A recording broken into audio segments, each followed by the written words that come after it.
Recorded is rolling. So we're on Thursday, May 12th. We're doing this quantum mechanics journal. All right, so just going topic by topic.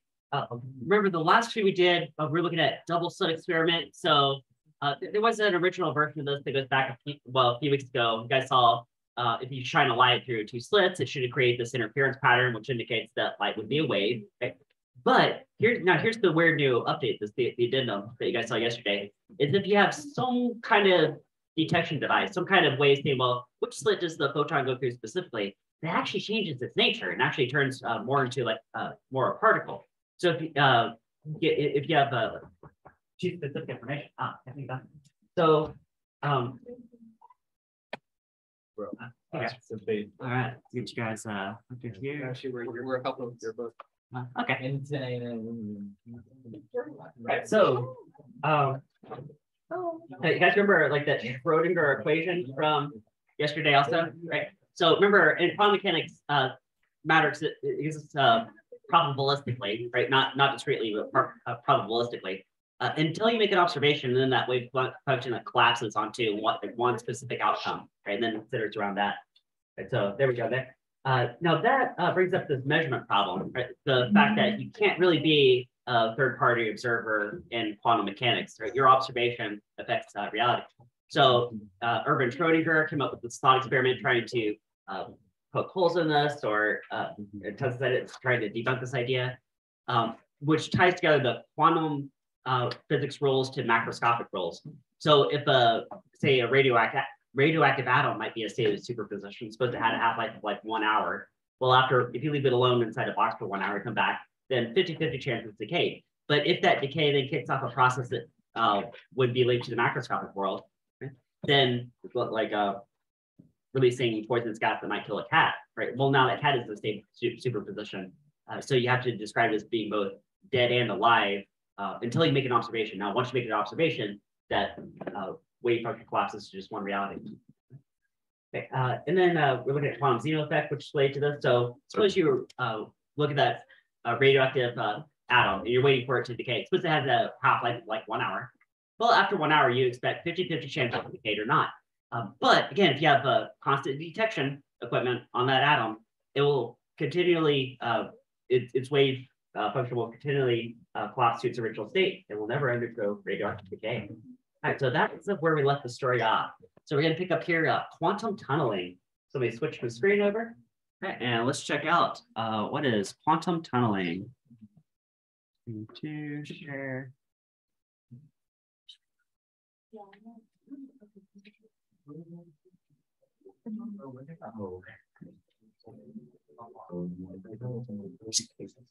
right, get this moved over here.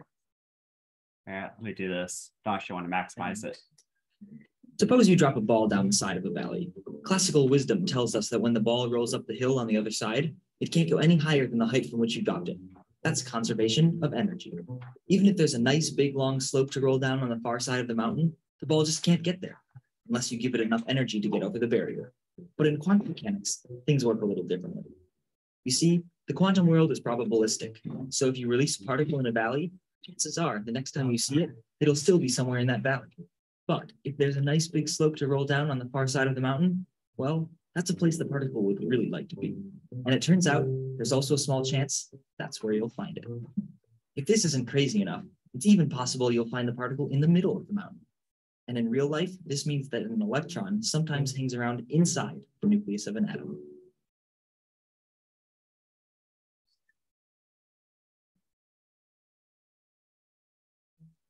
Some of us were taught in high school that the electron orbits around the nucleus, like a planet around the sun. However, this description has been understood as a gross misrepresentation for the better part of the last century. As it turns out, there is a characteristic uncertainty related to the very small. No one can tell exactly where something is. The best one can do is figure out where something is most likely to be. We can visualize this with something called the probability cloud. Here, we see the probability cloud of a proton at the center of a hydrogen atom.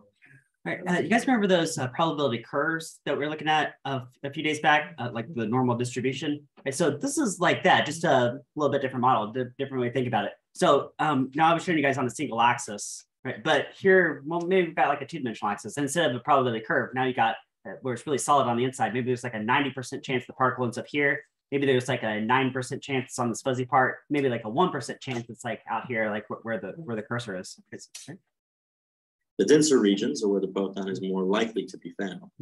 However, this uncertainty is not due to an inability of ours to measure the small in an exact manner. It is a fundamental aspect of the world in which we live, and its implications are extraordinary. Let us take, for example, the phenomenon of tunneling. If we can't tell exactly where something is, then it follows that we can't tell exactly where it's been or where it will be. The best we can hope for is where it most probably will be. So there's a small chance that a racquetball thrown repeatedly at a barrier could just tunnel through the barrier, appearing almost magically on the other side. We don't see this often because a racquetball is pretty big and its uncertainty pretty small. But if we deal with matter on the subatomic scale, it becomes much more likely. Here our projectile approaches the barrier. We see here its probability cloud. Although it's most likely near the center of the cloud, we can see that there is a small chance of it being on the other side of the barrier. And so, sometimes it is. Tunneling isn't a mathematical trick or an assumption. It's an observable fact. It's made use of commonly in modern electronics, and in a real way allows for life on Earth. To see why, let us trace the creation of a photon in the sun.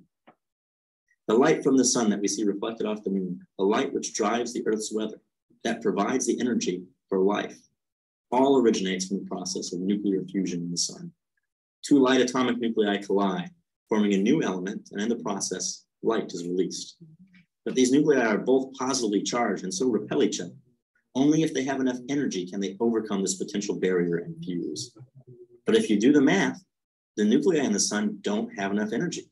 The sun's just not hot enough.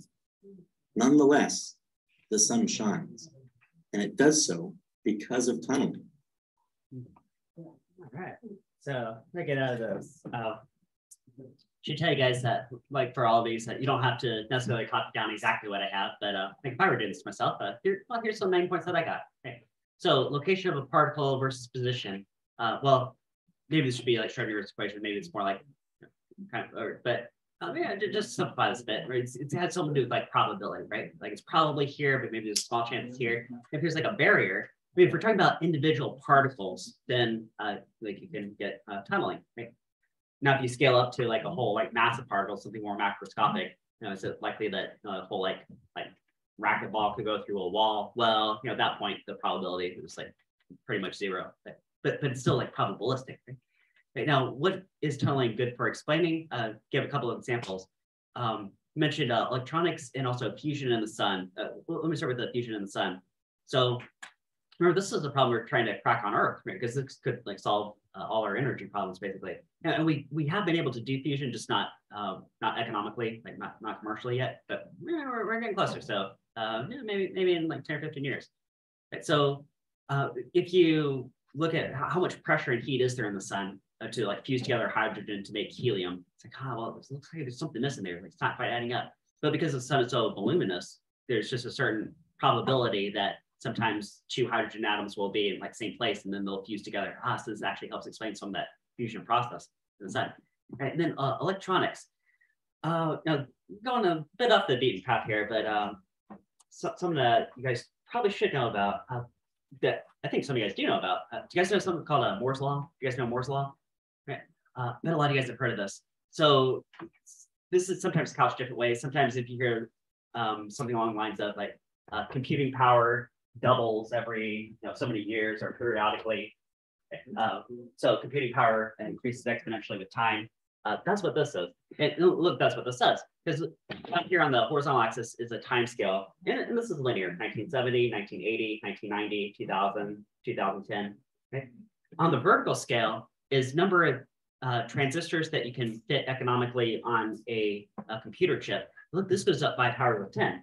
10,000, 100,000, a million, 10 million. So that's scaled logarithmically. It's going up exponentially, right? And every single one of these points is a commercial or a computer chip that was released commercially.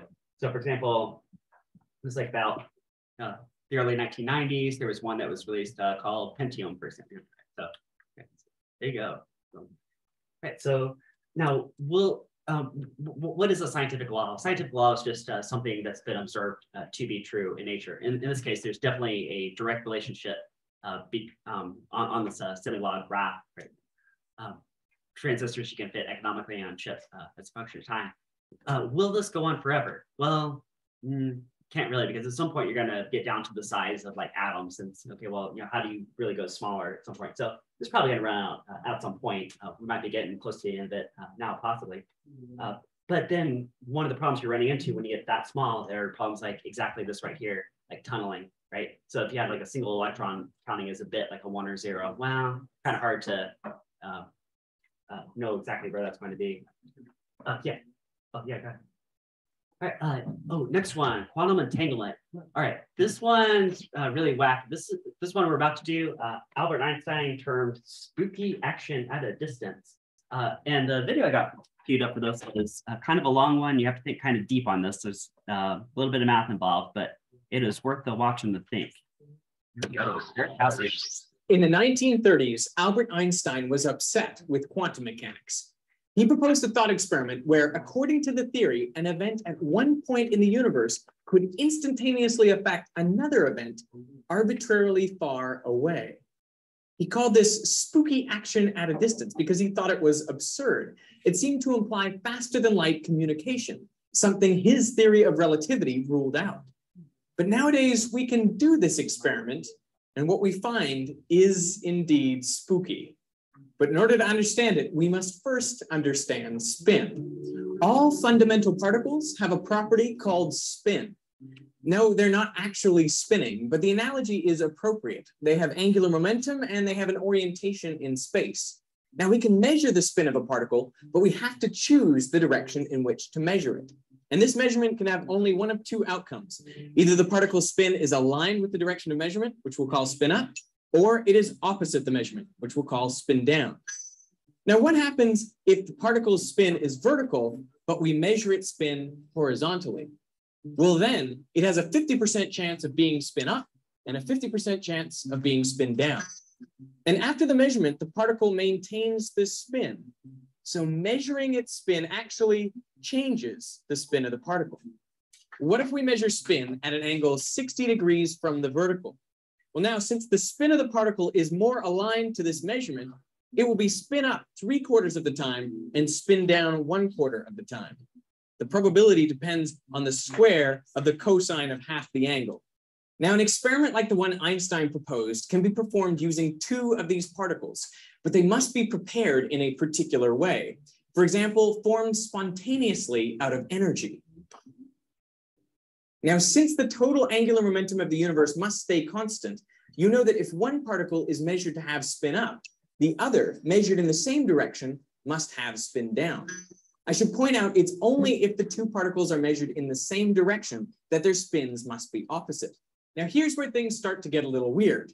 You might imagine that each particle is created with a definite, well-defined spin, but that won't work, and here's why. Imagine their spins were vertical and opposite. Now, if they're both measured in the horizontal direction, each one has a 50-50 chance of being spin up. So there's actually a 50% chance that both measurements will yield the same spin outcome. And this would violate the law of conservation of angular momentum. According to quantum mechanics, these particles don't have a well-defined spin at all. They are entangled, which means their spin is simply opposite that of the other particle. So when one particle is measured and its spin determined, you immediately know what the same measurement of the other particle will be. This has been rigorously and repeatedly tested experimentally. It doesn't matter at which angle the detectors are set or how far apart they always measure opposite spins. Now just stop for a minute and think about how crazy this is. Both particles have undefined spins, and then you measure one, and immediately you know the spin of the other particle, which could be light years away. It's as though the choice of the first measurement has influenced the result of the second faster than the speed of light, which is indeed how some theorists interpret the result. But not Einstein. Einstein was really bothered by this. He preferred an alternate explanation. that all along the particles contained hidden information about which spin they would have if measured in any direction. It's just that we didn't know this information until we measured them. Now, since that information was within the particles from the moment they formed at the same point in space, no signal would ever have to travel between the two particles faster than light. Now, for a time, scientists accepted this view that there were just some things about the particles we couldn't know before we measured them. But then along came John Bell with a way to test this idea. This experiment can determine whether the particles contain hidden information all along or not. And this is how it works. There are two spin detectors, each capable of measuring spin in one of three directions. These measurement directions will be selected randomly and independent of each other. Now, pairs of entangled particles will be sent to the two detectors, and we record whether the measured spins are the same, both up or both down, or different. We'll repeat this procedure over and over, randomly varying those measurement directions to find the percentage of the time the two detectors give different results. And this is the key, because that percentage depends on whether the particles contain hidden information all along or if they don't. Now, to see why this is the case, let's calculate the expected frequency of different readings if the particles do contain hidden information. Now, you can think of this hidden information like a secret plan the particles agree to, and the only criterion that plan must satisfy is that if the particles are ever measured in the same direction, they must give opposite spins. So, for example, one plan could be that one particle will give spin up for every measurement direction, and its pair would give spin down for every measurement direction. Or another plan, plan 2, could be that one particle could give spin up for the first direction, spin down for the second direction, and spin up for the third direction. Whereas its partner would give spin down for the first direction, spin up for the second direction, and spin down for the third direction. All other plans are mathematically equivalent, so we can work out the expected frequency of different results using these two plans. Here, I'm visually representing the particles by their plans, their hidden information. With plan 1, the results will obviously be different 100% of the time. It doesn't matter which measurement directions are selected, but it does for particles using the second plan. For example, if both detectors measure in the first direction, particle A gives spin up, while particle B gives spin down. The results are different. But if instead detector B measured in the second direction, the result would be spin up. So the spins are the same.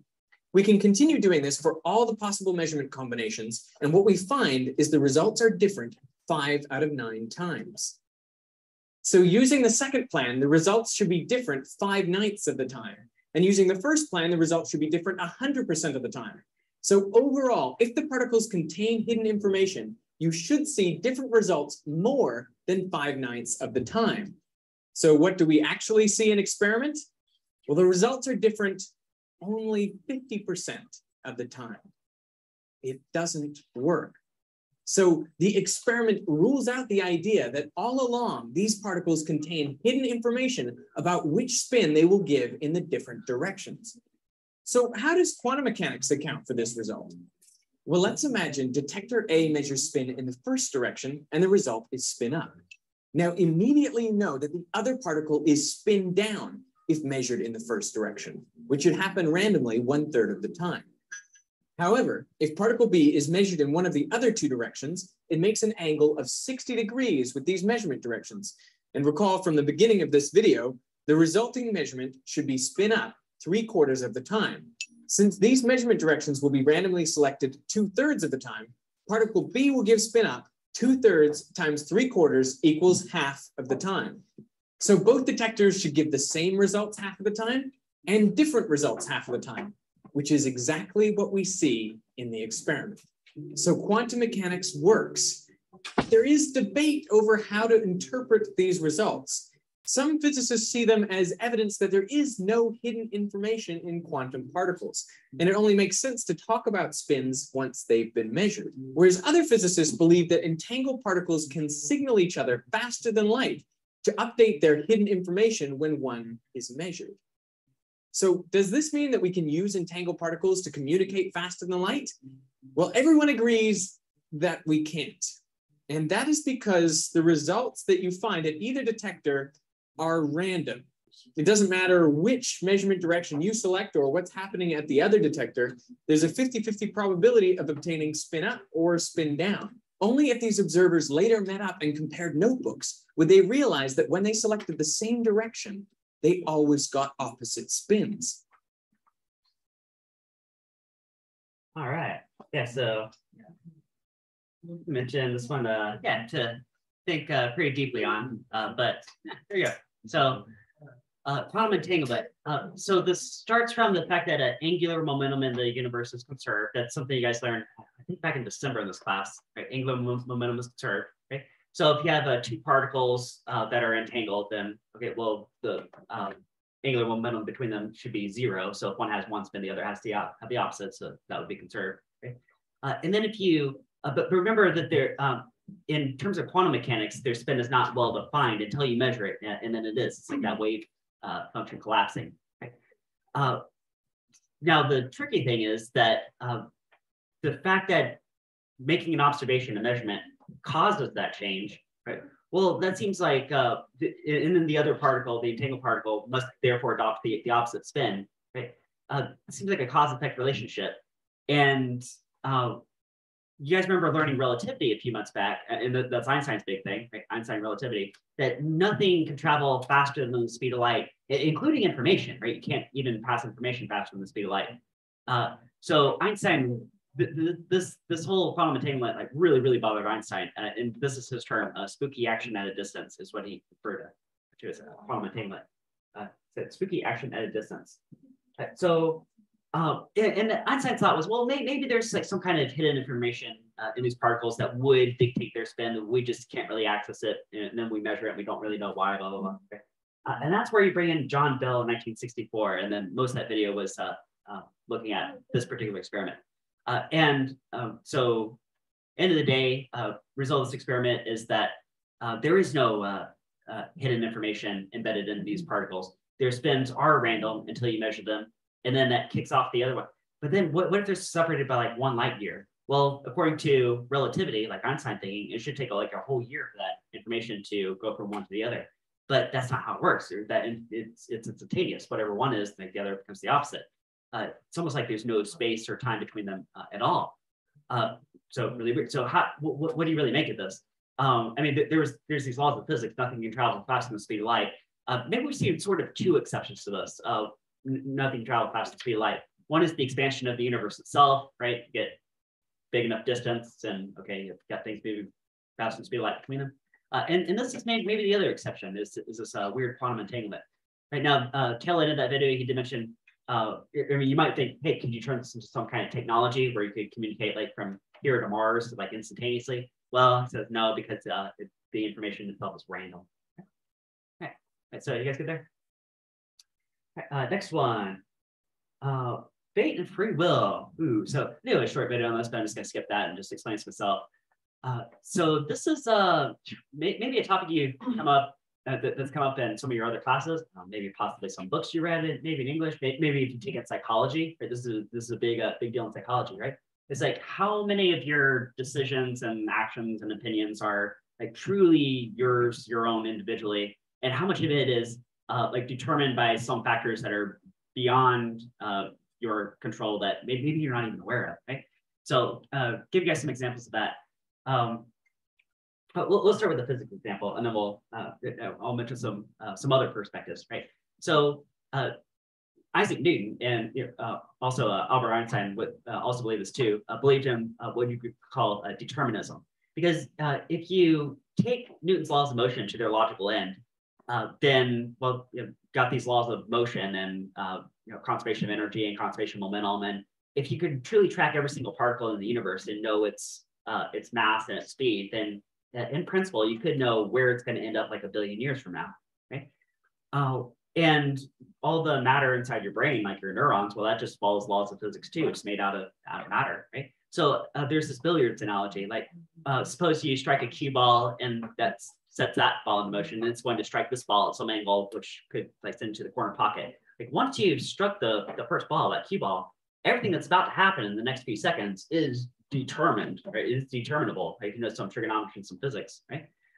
So why isn't everything like that? And then say like the decision you're going to make like 10 years from now, is that also predetermined? If you talk to Isaac Newton or Albert Einstein, they would have said, yeah, what's going to happen 10 years from now is already determined. That was their perspective.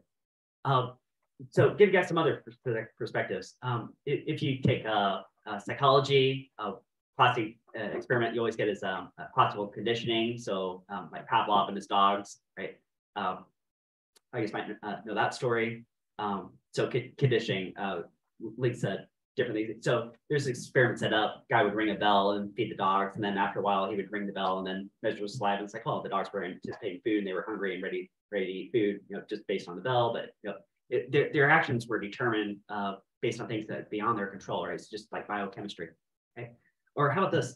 There's this experiment, I don't know if I've mentioned this to you guys before, but where participants were, they had this, I think it was an EKG device put on their heads. So there's this machine reading their brain waves. And it had this box in front of them with a button. And all they did very simply was just push the button, right? So they push the button, they're getting their brain waves read. And after a while, the machine catches on to the brain waves that are associated with pressing the button, right? And then it would send out a buzz every time it detected that signal. Okay, so they press the button, buzz, press the button, buzz. Right?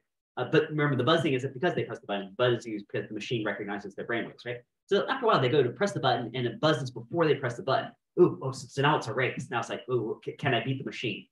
And after a few iterations, you can't really beat the machine. The machine recognizes that you made the decision to press the button, right? Now the machine's getting better and better at recognizing what's going on inside your mind, like your thoughts. And here's the really like crazy part, like the really spooky part. Because after a while, people are like sitting there, like hovering over the button, like, okay, I got to figure out when I'm going to press this thing, and I'm trying to beat the machine, right? And then the machine just starts buzzing, right? You're like, well, I wasn't even thinking. I hadn't even made the decision to press the button. And the implication, one interpretation of this is that actually your subconscious mind that you weren't aware of had made that decision, but it hadn't delivered that thought to your conscious mind yet. And if that's true, then you have to say, well, how many of my decisions are like truly under my own control? How much of it is just my subconscious processes that I'm becoming aware of? Right? And then where do any of my decisions or opinions come from? Is it really something under my control, or is it a function of my environment and what books I read and what media I'm exposed to, right? So yeah, a lot of questions going on there. Okay, so where does quantum mechanics come in? Well, remember, quantum mechanics, things exist probabilistically. Right? And you get down to like neurons and particles. Okay, well, because there can be some uncertainty, at least that opens up one more door for possibility for free will. So remember, we've got two different kinds of physics going on. We've got classical mechanics, which would only lead to determinism. We got quantum mechanics, which is probabilistic. And what is consciousness? That's still an open question. Is it just a bunch of biochemistry? Is it some other set of physics that we just have no way of measuring or quantifying? Is it tied to quantum mechanics? Those are questions you see floating around. So sometimes when you open up quantum mechanics, is it somehow tied to consciousness or free will? That's maybe. Right. Next one, standard model of particle physics. It's you guys remember a periodic table from chemistry? Well, there is a similar type one, but for, oh, actually, let me bring it up right here. Here we go. Let's take a look at this thing first. Okay. There you go. There's the standard model of particle physics. So remember how in chemistry, there's about 100-ish atoms?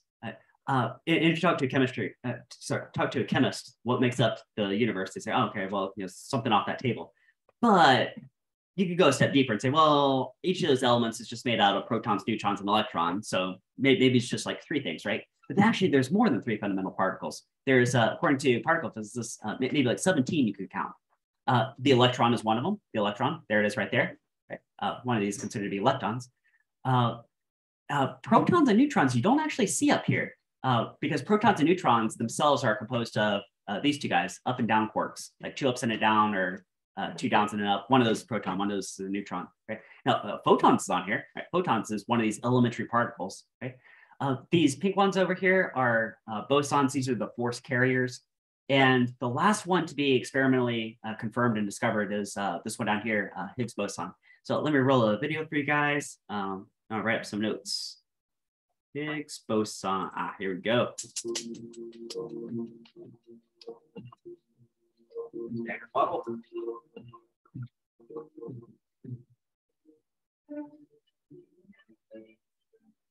The objective of particle physics is to understand the basic structure and laws in nature, all the way from the largest dimension in the universe, formation of galaxies and stars, all the way down to the smallest dimension in the microcosm.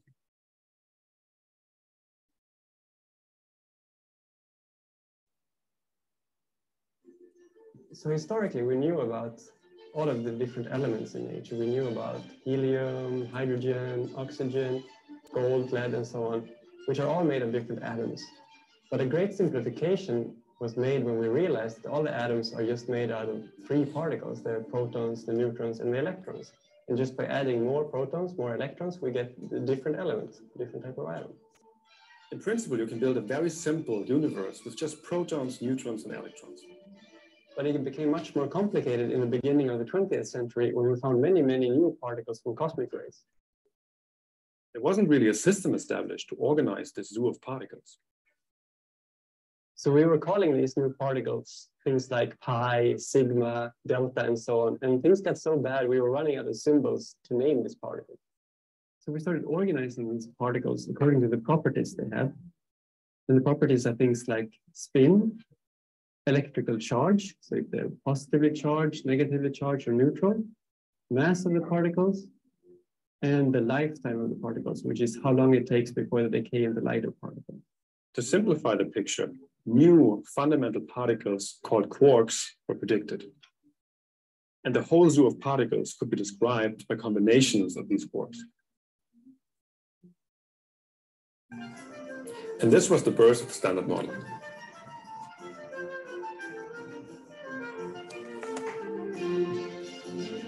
At the beginning, there were only 3 quarks. Then a 4th, 5th, and 6th quarks was predicted and then discovered, and this gave us great confidence in the model. In addition to these quarks, there's another set of fundamental building blocks of matter, the so-called leptons. They are composed of an electron, their heavier cousins, the muon and the tau, and their neutrino partners. In addition to the fundamental building blocks of matter, the Standard Model also incorporates the fundamental forces.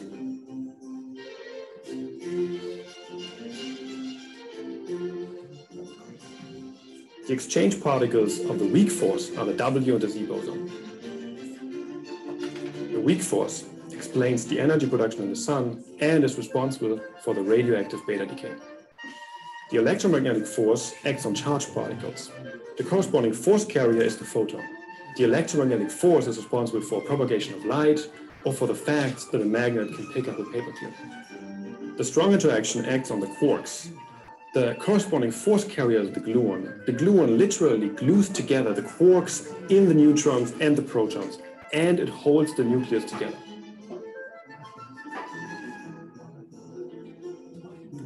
All right. Well, they're about to talk about something that was a little bit ahead of their time here. So please switch back over. Yeah, the video is a little bit outdated for discovery that was about to be made, but we're about to talk about that too. So switch back. All right, here's some things I got out of that, or actually cut off a little bit at the end, but still that too. Right, so we got this table of 17 elementary particles. Well, 6 of the, or I should say 12 of these are like fermions, like particles. Right? And then there are these 5 bosons, which are considered to be like force carriers. Like one of those, for example, is the photon, right? So 12 plus 5, 17, however you count those. Okay?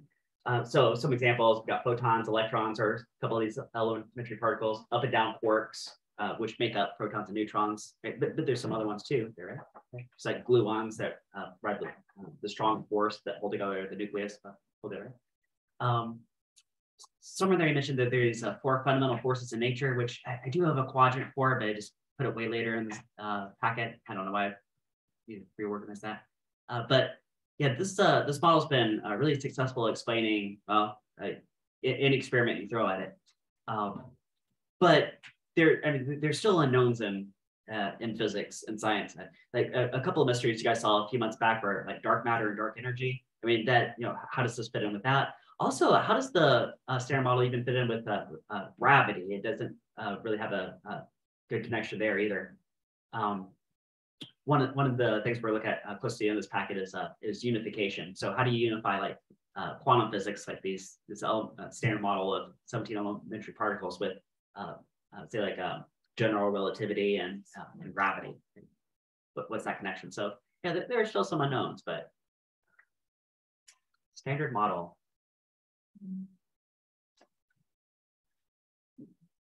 Okay, now the last one that when I showed you guys this model, right, that table, there was one that was hanging down at the bottom. That was the Higgs boson. Right, so that one was the last one to be experimentally verified. I think it was about 10 years ago now. So that is the next one we're looking at. We're going to look at the last one to be discovered and verified, Higgs boson. So share screen 2. Let's cut to the chase. As of July 4th, 2012, the Higgs boson is the last fundamental piece of the standard model of particle physics to be discovered experimentally.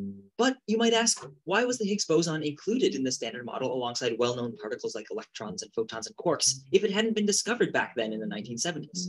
Good question. There are two main reasons. First, just like the electron is an excitation in the electron field, the Higgs boson is simply a particle which is an excitation of the everywhere permeating Higgs field. The Higgs field, in turn, plays an integral role in our model for the weak nuclear force. In particular, the Higgs field helps explain why it's so weak. We'll talk more about this in a later video, but even though weak nuclear theory was confirmed in the 1980s, in the equations, the Higgs field is so inextricably jumbled with the weak force that until now we've been unable to confirm its actual and independent existence. The second reason to include the Higgs in the standard model is some jargony business about the Higgs field giving other particles mass. But why does stuff need to be given mass in the first place? Isn't mass just an intrinsic property of matter, like electric charge?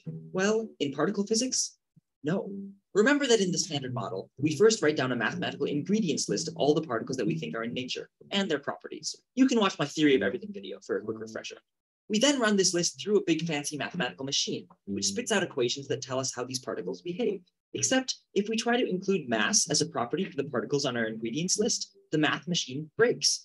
Maybe mass was a poor choice, but most particles we observe in nature do have mass. So we have to figure out some clever way of using ingredients that will spit out mass in the final equations without it being an input. Kind of like how you can let yeast, sugar, and water ferment into alcohol that wasn't there to begin with. And as you may be thirstily anticipating, the solution is to toss a yeasty Higgs field in with the other ingredients of the standard model, so that when we let the math ferment, we get out particles that have mass. But this model also brews up something we didn't intend, a solitary Higgs particle, the infamous boson. And since the model works so well to explain everything else, we figured it was pretty likely that the lonely boson is right too. To summarize, the Higgs boson is a particle which is a leftover excitation of the Higgs field, which in turn was needed in the standard model to 1, explain the weak nuclear force, and 2, explain why any of the other particles have mass at all. However, the boson is the only bit of the Higgs field which is independently verifiable, precisely because the other bits are tangled up in the weak nuclear force and in giving particles mass. The fact that the Higgs boson is so independent from the rest of the standard model is why it's the last piece of the puzzle to be discovered. And if it turns out to be exactly what was predicted, the standard model will be complete.